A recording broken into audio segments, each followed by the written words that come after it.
Hello दोस्तों, नमस्कार। स्वागत है आप सभी का एजुकेशन मंत्रा में। आज के इस वीडियो में हम बात करने वाले हैं विभिन्न प्रतियोगी परीक्षाओं से संबंधित लेटेस्ट अपडेट के बारे में।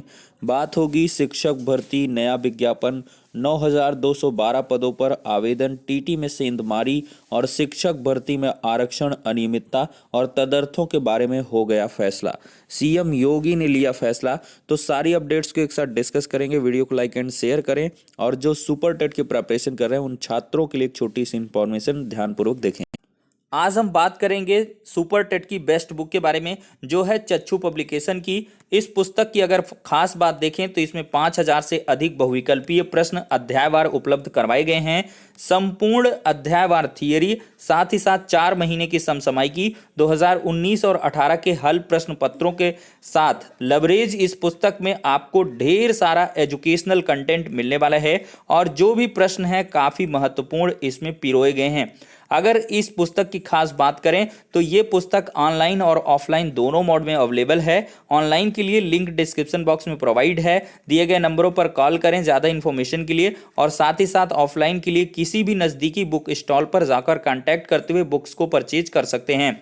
अगर देखा जाए तो इतना ही नहीं, चच्चू पब्लिकेशन की तरफ से 15 प्रैक्टिस सेट के साथ सुपर टेट 2022 की बेस्ट बुक अवेलेबल है, जिसमें 2 सॉल्व्ड पेपर्स भी आपको उपलब्ध करवाए गए हैं। तो देर किस बात की, चच्चू पब्लिकेशन की बेस्ट बुक के साथ अपनी प्रिपरेशन को बूस्ट करें।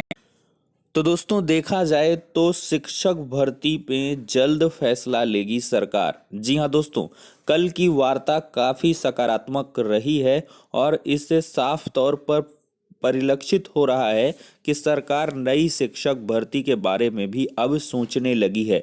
देखा जाए तो 6 सदस्यीय डेलीगेशन की जो मुलाकात है वो डीजी मैम अनामिका सिंह से हुई थी और अनामिका जी ने यहाँ पर आश्वस्त किया है कि इस बारे में अगली मीटिंग पर व्यापक चर्चा की जाएगी और इसके सकारात्मक हल भी खोजे जाएंगे।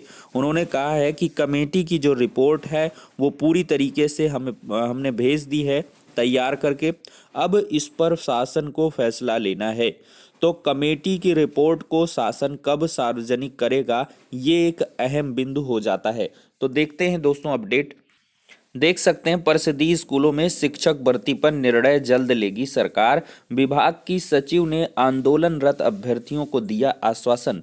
बेसिक शिक्षा विभाग के स्कूलों के लिए शिक्षकों की भर्ती पर सरकार जल्द निर्णय लेगी।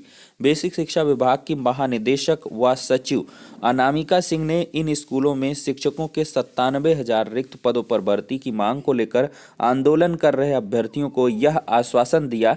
डीएलएड मोर्चा के प्रदेश उपाध्यक्ष बिशु यादव ने बताया कि भर्ती की मांग को लेकर आंदोलन कर रहे डीएलएड, यूपी टेट, सीटेट पास प्रशिक्षित अभ्यर्थियों के लिए एक प्रतिनिधिमंडल को विभाग की सचिव अनामिका सिंह ने बुधवार को बातचीत के लिए बुलाया था।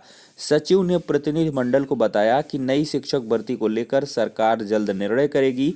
इस अवसर पर रजत सिंह, सुनील कुमार, आदर्श पटेल, विराट आदि मौजूद रहे। तो दोस्तों, कल की डेट पे देखा जाए तो बेसिक शिक्षा मंत्री जी ने शिक्षा मित्रों के मसले पर भी चर्चा की थी और साथ ही साथ शिक्षक भर्ती के लिए रिक्त पदों पर भी यहाँ पर वार्ता हुई थी। आपको दिखाते हैं, यहाँ पर देख सकते हैं शिक्षा मित्रों का अब मानदेय बढ़ाने की तैयारी है।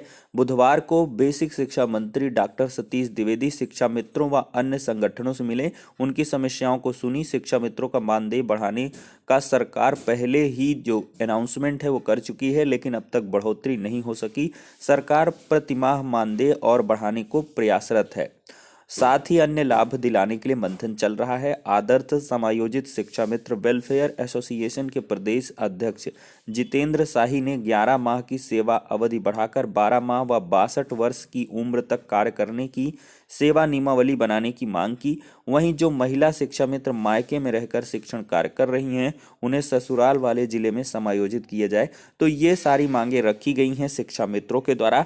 अब देखते हैं इसमें क्या कुछ फैसला होता है। और शिक्षा मंत्री ने साफ तौर पर आश्वस्त किया है कि मैं एक बार फिर से योगी आदित्यनाथ जी से शिक्षा मित्रों का जो मानदेय है उसको मैक्सिमम करने की कोशिश करूंगा और जो फैसला लेंगे योगी आदित्यनाथ जी फाइनली इसमें लेंगे। तो फिलहाल के लिए शिक्षा मित्रों को भी एक बड़ा अवसर मिल सकता है, मानदेय के रूप में एक तोहफा मिल सकता है। मे भी उनका मानदेय 15,000 रुपये तक कर दिया जाए। तो अब दोस्तों अगली अपडेट की तरफ बढ़ते हैं। दोस्तों जैसा कि आपको विभिन्न वीडियो के माध्यम से बताया गया था कि एएनएम भर्ती का विज्ञापन और लेखपाल का विज्ञापन बहुत जल्द जारी होने वाला है। तो ऐसे में 9,212 पदों के लिए आवेदन स्टार्ट हो गए हैं। 5 जनवरी तक आवेदन होंगे। आयोग ने ऑनलाइन आवेदन की प्रक्रिया शुरू कर दी है। 12 जनवरी तक किया जा सकेगा आवेदन में संशोधन। तो यूपी ट्रिपल एससी ने 9,212 पदों पर भर्ती के लिए बुधवार से आवेदन की प्रक्रिया शुरू कर दी है। ऑनलाइन आवेदन 5 जनवरी तक लिए जाएंगे। संशोधन 12 जनवरी तक किया जाएगा। आयोग के सचिव आशुतोष मोहन अग्निहोत्री ने विज्ञापन जारी कर दिया है। आवेदन व फीस जमा करने की अंतिम तिथि 5 जनवरी 2022 रखी गई है। आवेदक अपने आवेदन का प्रिंट आउट तब तक नहीं निकाल सकेंगे जब तक उनकी फीस का समायोजन बैंक द्वारा नहीं कर दिया जाएगा। इसलिए अभ्यर्थी द्वारा बैंक से शुल्क का समायोजन 5 जनवरी तक या उसके बाद 7 दिनों के अंदर यानी कि 12 जनवरी तक अनिवार्य रूप से करा लिया जाए। तो भर्ती के लिए महत्वपूर्ण तारीखें हैं। ऑनलाइन शुल्क जमा करने की शुरुआत हुई है 15 दिसंबर 2021 से और शुल्क जमा करने की अंतिम तिथि 5 जनवरी 2022 है। आवेदन जमा करने की अंतिम तिथि 5 जनवरी 2022 और आवेदन में संशोधन की अंतिम तिथि 12 जनवरी 2022 रखी गई है। देखा जाए तो यूआर के लिए 4,865 पद, अनुसूचित जाति के लिए 1,346, अनुसूचित जनजाति के लिए 420 और अन्य पिछड़ा वर्ग के लिए 1,660 और ईडब्ल्यूएस के लिए 921 पद यहाँ पर रखे गए हैं।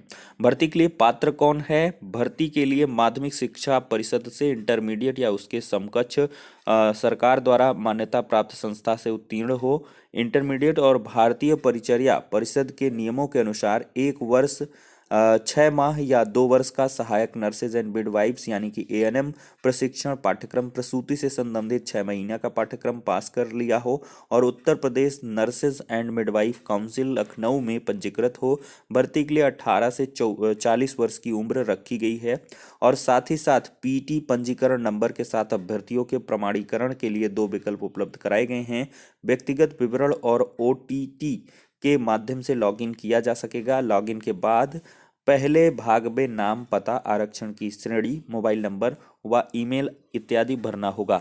तो यहाँ पर दोस्तों महानिदेशक परिवार कल्याण के अधीन 9,212 पदों पर भर्ती स्टार्ट हो गई है। अभ्यर्थियों की शॉर्ट लिस्टिंग उनके पीटी के स्कोर के आधार पर की जाएगी। इस भर्ती में शामिल होने के लिए पीटी में शामिल होना जरूरी है। भर्ती के लिए केवल ऑनलाइन आवेदन ही स्वीकार किए जाएंगे और आयोग की वेबसाइट पर आप लोग आवेदन कर सकते हैं।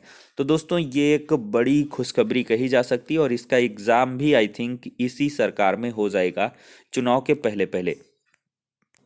दोस्तों एक बार फिर से आयोग ने माना है कि भर्ती में आरक्षण नियम नहीं माने गए।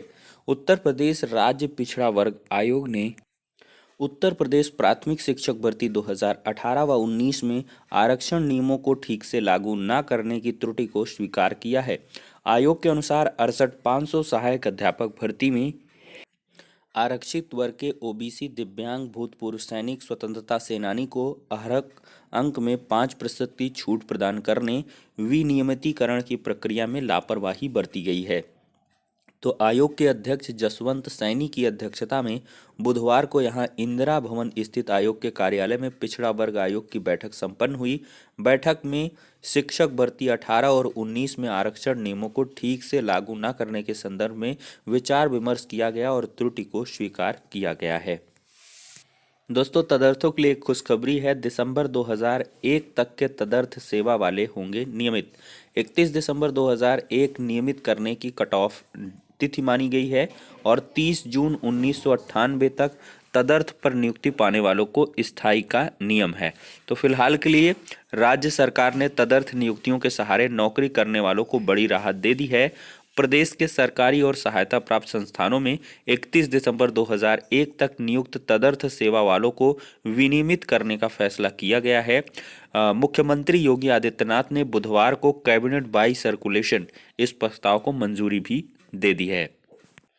दोस्तों, पेपर लीक कांड में एक बड़ा खुलासा हुआ। पेपर लीक की कमाई से राहुल ने बनवाया अस्पताल। राजफास हुआ। अभ्यर्थियों को पेपर बेचने के लिए कहा था। नैनी के अस्पताल में होती थी संतोष से बात। दिल्ली के मेडिकल कॉलेज में एमबीबीएस है संतोष।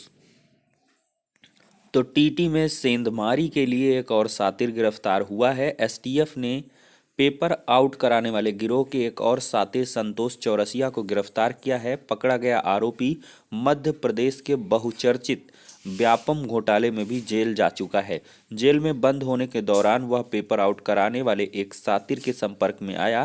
20 लाख में डील तय होने के बाद इस सातिर ने रोशन सिंह पटेल को 5 लाख रुपए में पेपर मुहैया कराया था।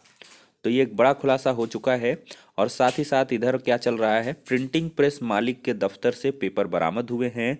पेपर लीक प्रकरण के आरोपी सचिव परीक्षा नियोग प्राधिकारी और राय अनूप प्रसाद की एसटीएफ की टीम ने 11 घंटे के रिमांड पर लेकर पूछताछ की। एसटीएफ की टीम राय अनूप प्रसाद को उसके दिल्ली स्थित कार्यालय फिनसर्व लिमिटेड पर लेकर आई। इस पूरे कार्यालय की तलाशी ली गई, जहां से एसटीएफ की टीम को टीटी के पेपर के 2 बंच मिले हैं, जबकि इस परीक्षा का कोई भी पेपर अतिरिक्त नहीं होना चाहिए था। अगर छापा था तो वह नष्ट किया जाना चाहिए था। तो फाइनली दोस्तों, सारी अपडेट्स हो चुकी हैं। अब टेट से पहले सुपर टेट का विज्ञापन जारी कराने के लिए छात्र पूरी तरीके से संघर्षरत हो गए हैं। हालांकि जो आगे बैच वाले 2019 डीलेट के छात्र हैं, वो लगातार इस बात का विरोध कर रहे हैं कि टीटी परीक्षा के बाद ही सुपर टेट का विज्ञापन जारी किया जाए।